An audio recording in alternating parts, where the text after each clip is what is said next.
बिहार में लगातार तेजस्वी यादव का कहना है कि सरकार पलट जाएगी। हमारे साथ बातचीत करने के लिए पूर्व सांसद अरुण जी हैं, उनसे जानते हैं कि आखिर वो इस बयान को किस तरह से देखते हैं। तेजस्वी यादव लगातार कह रहे हैं कि 2 से 3 महीनों में सरकार बदल जाएगी।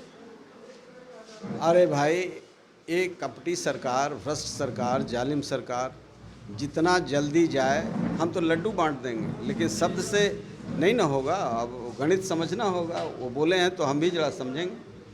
हमारा जो बल मिलेगा हम बल देंगे सरकार को बदलने में। इस बार तो हम लोगों ने राजद को वोट कराया। तेजस्वी जी को पता नहीं होगा, लेकिन हम लोगों ने राजद को वोट कराया, नीतीश कुमार को। फिर कपट के तरीके से ये सत्ता में आ गए। कुछ चुनाव में हेरा फेरी करके कुछ करके सत्ता में आ गए। यदि फिर हेरा फेरी करके कुछ इनका अंत हो जाए तो इससे बड़ी बात कुछ नहीं होगी। बिहार मुक्त हो जाएगा इन भ्रष्टाचारियों से। एक सवाल है कि चिराग पासवान भी अब 5 जुलाई को जिस तरह से कहें कि आशीर्वाद यात्रा निकाल रहे हैं, क्या चिराग पासवान के साथ साथ जो बात कर ले कि आरजेडी की स्थापना दिवस है, उस दिन रामविलास पासवान की जयंती राजद भी मना रही है, इसको आप कैसे देखते हैं? जो मनाएगा इसका मतलब उसका समर्थन चिराग जी को मिला हुआ है। ये अच्छी बात है, शुभ है। विपक्ष एक हो, लेकिन विपक्ष एक हो भ्रष्टाचार के खिलाफ। विपक्ष एक हो सत्ता हथियाने के लिए नहीं। विपक्ष एक हो नए बिहार के निर्माण के लिए, शिक्षकों के सम्मान के लिए। शिक्षक के बिना बिहार का निर्माण संभव नहीं है। प्राइमरी से लेकर यूनिवर्सिटी तक वाइस चांसलर फर्जी डिग्री के बनाए जा रहे हैं। शिक्षकों का पद बेचा जा रहा है, बहालियां बिक्री सब हो रही है। तो इन सब मुद्दों को लेकर के विपक्ष को एक होना चाहिए। एक नए बिहार के निर्माण का बिहार होगा तो ये राजनीति कर पाएंगे। तो क्या जिस तरह से आप कह रहे हैं कि सरकार को हटाने के लिए हम कुछ भी, तो क्या आप महागठबंधन के साथ जाएंगे? भाई, आने जाने का अभी कब बात है, जब बात आएगी तो देखा जाएगा। हम तो कह रहे हैं कोई कुर्बानी देने के लिए तैयार है। चिराग में हमको संभावना दिख रही है, इसलिए हम कोई कुर्बानी देंगे।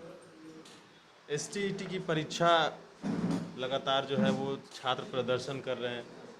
कल तेजस्वी यादव ने भी इस पर कहा है कि सरकार लगातार जो है इस पर कोई ध्यान नहीं दे रही है।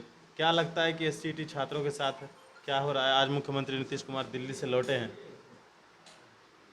नीतीश कुमार पिटवा रहे हैं शिक्षकों को, भावी शिक्षकों को, वर्तमान शिक्षकों को। देश और दुनिया देखता रहा है, फिर भी बाई प्रॉक्सी सत्ता में बने हुए हैं, वही काम कर रहे हैं। उनके चरित्र में कोई परिवर्तन नहीं हुआ है। शिक्षक जो 11 साल पहले एसटीईटी के अभ्यर्थी जो पास कर गए हैं, उनको सड़क पर रखा जा रहा है। 3.5 लाख शिक्षक का सृजित पद है, उस पर इनको बहाली करना चाहिए। 11 साल तक धैर्य रखा, अभी भी कह रहे हैं धैर्य रखिए। तो इनकी विश्वसनीयता खत्म हो गई है धैर्य रखने का। इतना महीना, 2 महीना, 4 महीना, 11 महीना, 11 साल थोड़े धैर्य रखने का विषय है।